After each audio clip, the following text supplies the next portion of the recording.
Justin Rowlatt. Well, Zach is still with me here, and joining us our film director Franny Armstrong, whose anti-capitalist cartoon clip you saw there, and co-founder of the green PR company Futera, Solitaire Townsend. Welcome to you all. Franny Armstrong, to solve climate change, you have to smash the system? That's me. Well, thanks for introducing me as the director of Age of Stupid, but I think probably on my gravestone I'm going to have founder of 1010, which is really our solution to the problem. What we're doing is we're asking everybody, whether that's individuals, schools, businesses, the military, the monarchy, to commit to cutting their emissions by 10% next year in 2010, because, you know, we've been talking about this problem now for 20, 30, 40 years, and we've achieved less than nothing between us all.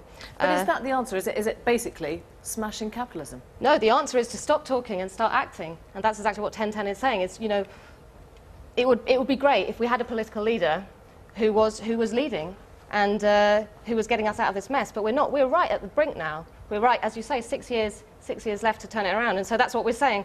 Everybody who would like to start solving the problem, sign up to 1010, cut your emissions 10% next year. Zach Goldsmith, the interesting thing is the one thing that's made a real difference in the past year in terms of cutting carbon emissions has been the recession. Yeah. Is that a good thing? Look, I mean, every problem presents an opportunity, and the recession has provided us with something of an opportunity. We know that we're going to emerge from it. We're already emerging from it. And with political leadership, which is key in my view, we could choose to emerge with a different type of economy, a cleaner, more efficient, more environmentally sensitive one. I think, just going back to your introduction, the market is absolutely fundamental. I don't think you can have a solution which doesn't involve the market. It is by far the most powerful force for change other than nature itself. But most environmental problems today, in fact all the ones that I can think of, result from the fact that the market is blind to the value of the environment and doesn't recognize the cost of things that should have a cost. So I think the answer isn't to chuck out the market. We can't, even if we wanted to do that, we can't do that. The answer is to learn how to operate. It's a tool, the market. It's not our master, it's a tool. It's like a car. You know, a sensible person driving down the street is going to avoid banging into people. A drunk is going to cause mayhem. And unfortunately, the market has been driven by drunks for a very long time. Solitaire Townsend, why do you think that message isn't coming across as easily as Franny's message, which is, you know, the cartoon capitalists are to blame here? I mean, is that where the green movement has come unstuck? Over the last several decades, we've had a lot more experience of selling hell than we have of selling heaven. So hell mitigation strategies, hell adaptation strategies, Franny being hell. Preparing the world for hell. Actually, 1010 is heaven, but preparing the world for hell. It's been, you know, even in the background here, we see sort of burning stacks. This has been the message, and actually trying to move towards telling people taking action on climate change is not just about trying to avoid hell. There actually may be something better out there for us, an economy that's more robust, that's healthier, a lifestyle that's more desirable. Franny Armstrong, can you do this without sacrifice? Does being truly green involve personal sacrifice? Well, a 10% cut, which is what we're asking for next year, is the easy stuff. It's driving your car a bit less, changing your diet a bit, flying a bit less, lagging your loft. You know, it's not talking about cycling naked down the road in your sandals. Not at all, absolutely. And what we need to do is start moving, is start action, you know, and start cutting emissions, and then everything will change. You know, but who's got the time to measure what percentage they're actually driving their car? I mean, isn't that where you get into all these kind of offsets? Oh, I did a bit more this way, oh, I'll pay a bit more. Nobody's got the time for that, have they? I mean, aren't there just really simple measures that you could tell the British public, the global public to take, to bring them with you? Because they haven't embraced this properly yet, have they? Well, funnily enough, that you bring up the car example, yes, you don't have to measure your mileage, you just have to leave your car at home 1 day in 2 weeks. And on the 1010 website, it tells you 10 simple things like that you need to do to roughly cut your emissions 10%. I think we're really ignoring the massive point, which is that all of life on Earth is at stake here. And so, you know, are people prepared to change their lifestyles a little bit? I think yes. And the problem... Do you think so? Are people willing to change? Yes. Look, I think this campaign 1010 will have an impact. I don't think it'll have an impact for the same reasons you think it'll have an impact, because I don't think we can ever persuade the critical mass, 6 billion people, to make those kinds of cuts. What it can do, and it is already doing, is showing politicians who have been pretty mediocre on these issues for a very long time that there is an appetite among the public for leadership.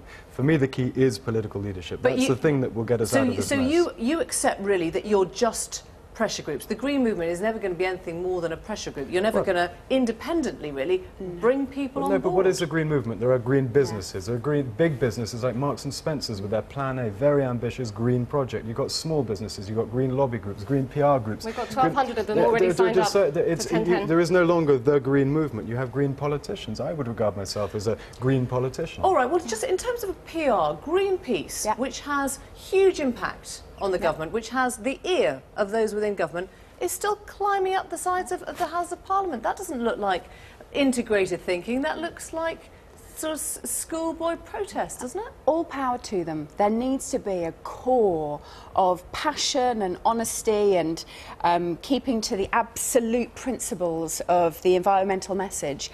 And Greenpeace is exceptional at that. The thing being is that the Green Movement is now 1,000 times larger than just that core. I mean, just last week, a survey came out showing that 97% of the UK population has taken a green behaviour. That's your Green Movement. 97%. They've used one fewer plastic bag. Does that count as conversion? No, that would be using one fewer plastic bag wouldn't count as a more than green activity, which is what Mintel dedicated it as, a more than green activity. But you said yourself in the clip that you hadn't been convincing enough in your message. What do you think should have been done?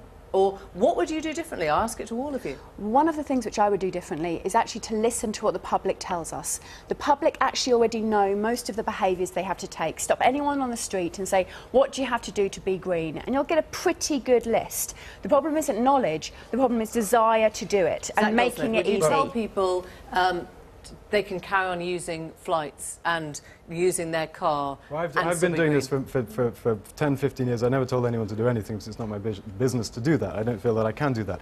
But I do tell people one thing, and that is we all have political power. We can all put pressure on our political leaders. One of the reasons politicians do very little is because they have very little imagination. But the truth is, almost everything that needs to be done is already being done somewhere. So and if you took best practice in every sector... are you prepared to put pressure on your leader if you become a Conservative MP and disagree with him? Well, I haven't had to so far, but if the Conservative Party went in a different direction, then of course what I'd see as one of my responsibilities is to up the ante and campaign harder on these issues. But there is an appetite in the party.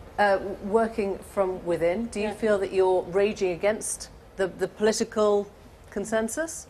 Well, I think climate change, you know, our reaction... So far, climate change has brought out all the worst aspects of human nature, you know, our selfishness and our short-sightedness. So it is ethical for you? But our response, you know, could yet... You know, people do have the capacity to be inspiring. We do have the capacity to be altruistic. And you only have to look at the kind of people who are signing up to 1010. Microsoft have come on, B&Q have come on, Royal Mail have come on, 10,000 businesses, 100 hospitals. You know, everybody's now saying we're ready to commit. I think one of the problems has been that everybody knew that nobody else was doing it and they didn't want to start until everybody else was too. Appreciate that very much. Thanks for coming in.